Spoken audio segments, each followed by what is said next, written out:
आपने तस्वीरों में देखा कि दरौली पंचायत के दरौली प्रखंड के क्रोम पंचायत के ऐनी गांव में नया प्राथमिक विद्यालय में जो पानी लगा है, इर्द गिर्द जो जल जमा हुआ है, यहाँ के जनप्रतिनिधि हैं मुखिया जी देवेंद्र कुमार सिंह जी, उनसे मुलाकात करेंगे और उसके बारे में जानेंगे कि आखिर रास्ते को लेकर के क्या प्रॉब्लम है कि वहाँ पर जो है जल जमा हो जा रहा है। और इस साल नहीं, हर साल इन विधि व्यवस्थाओं को लेकर बच्चे जो झेल रहे हैं तो उन्हें तकलीफ़ ना हो।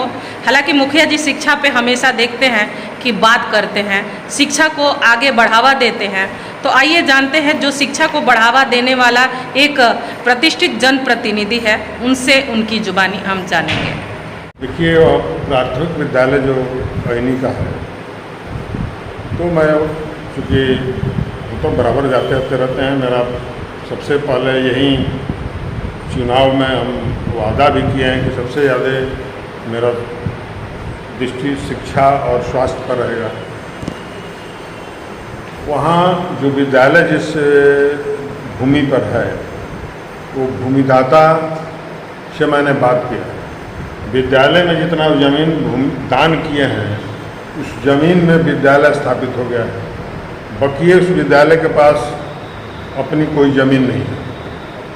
और जो रास्ता जाता है, जो सरकारी रास्ता से विद्यालय पहुंचने का जो रास्ता है, पुलिया से नीचे उतरते हैं, पुलिया से जो नीचे उतरने का, उसमें कई आदमी का ज़मीन है। और मैंने जाकर के उनसे बात भी किया, यहाँ तक कि बिजली, वहाँ आप देखे होंगे कि पोल तो गड़ा है, पोल लग गया है, तार पोल गाड़ने के लिए भी लोग विवाद किए थे वहाँ कि ये मेरे ज़मीन में नहीं गड़ेगा।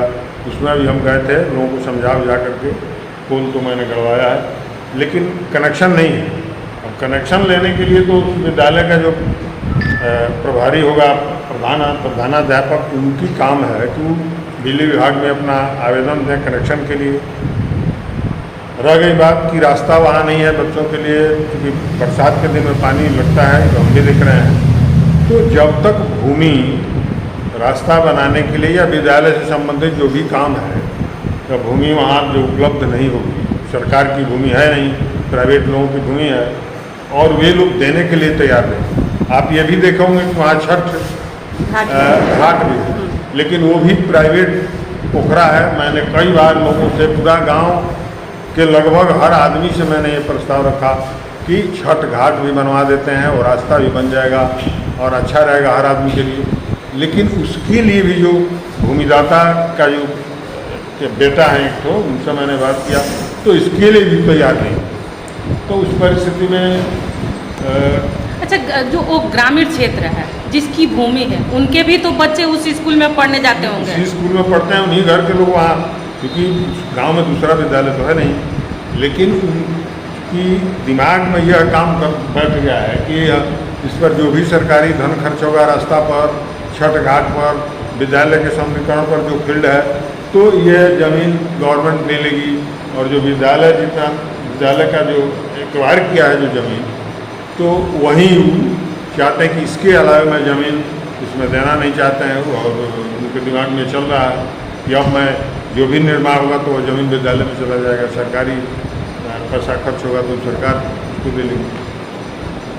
यह एक और मैं इस चैनल के माध्यम से बता देना चाहता हूँ कि करोम संकुल जो है, उसमें यह तय हुआ, यह प्रोग्राम है कि करोम संकुल में जितने विद्यालय हैं, हर विद्यालय में 15 दिन या महीना दिन पर वहाँ एक शिक्षा समिति की बैठक हो और अभिभावक सम्मेलन हो। उसमें मेरे सामने उस विद्यालय के जो प्रधानाध्यापक हैं, यहाँ प्रखंड शिक्षा पदाधिकारी बैठे हुए थे और विद्यालय के लोग बैठे हुए थे, सभी प्रभारी लोग। और वहाँ तय हुआ, एकदम बोल्डली कहे प्रखंड शिक्षा पदाधिकारी जी कि हर 15 दिन पर आप लोग मीटिंग कीजिए या महीना दिन पर अभिभावक का सम्मेलन कीजिए, उसमें मुखिया जी को आप लोग खबर कीजिए और जो भी स्थानीय समस्या है तो उस पर हम लोग बैठ करके, लोगों के बीच बैठ करके उसका समाधान करेंगे। संयोग से उसमें हिम्मत एक बार उठी, लेकिन फिर दोबारा वो न मीटिंग करते हैं, न हमको कभी खबर करते हैं, न बुलाते हैं। वह काम सामाजिक है, क्योंकि ज़मीन विद्यालय के पास होता तो हम लोग जा करके वो बनवा देते। जी। लेना है पब्लिक से, जिनकी ज़मीन है उनसे, तो बिना बात किए हुए, बिना समझाए हुए, बिना लोगों का सहयोग लिए हुए, समाज का सहयोग लिए हुए काम होगा नहीं। और हमको लगता है कि उस विद्यालय के जो प्रधानाध्यापक हैं वो मीटिंग बुलाने में, शिक्षा समिति का बैठक कराने में थोड़ा सा हिचकते हैं। पता नहीं क्या कमजोरी है, हम जानते हैं। एक बार 1 साल से ज़्यादा हुआ मीटिंग कराए हुए, हम उसमें गांव के सारे लोगों को बुलवाए थे अपने स्तर से, जी। गए भी थे, और मैंने ऐलान किया और जो पोल का जो समस्या था बिजली लेने के लिए, उसका सब समाधान हुआ।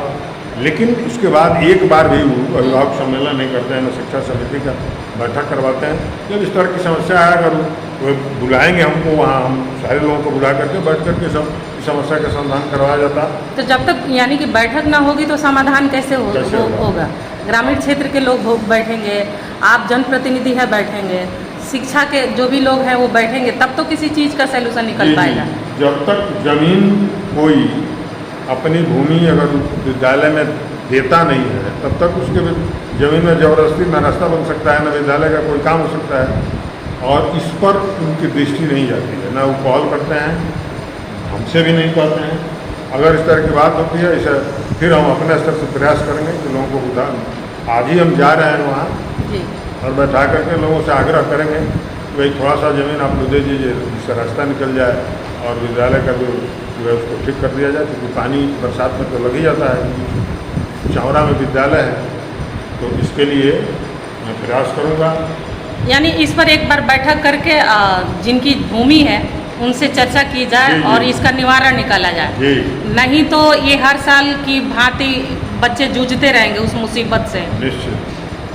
ठीक है सर, परिचय बता दें सर। जी, मैं देवेंद्र कुमार सिंह, करोम पंचायत के मुखिया, और मैं इसे आपके चैनल के माध्यम से मैं पुनः आग्रह करूंगा हमारे प्रखंड शिक्षा पदाधिकारी से, BDO मैडम से, और जो भी संबंधित हमारे पदाधिकारी लोग, कि उनका भी थोड़ा सा इस पर दृष्टि जाए, जिससे काम करने में हम लोगों को ये सब सुविधा पहुँचाने में सहयोग मिले तो अच्छा रहे।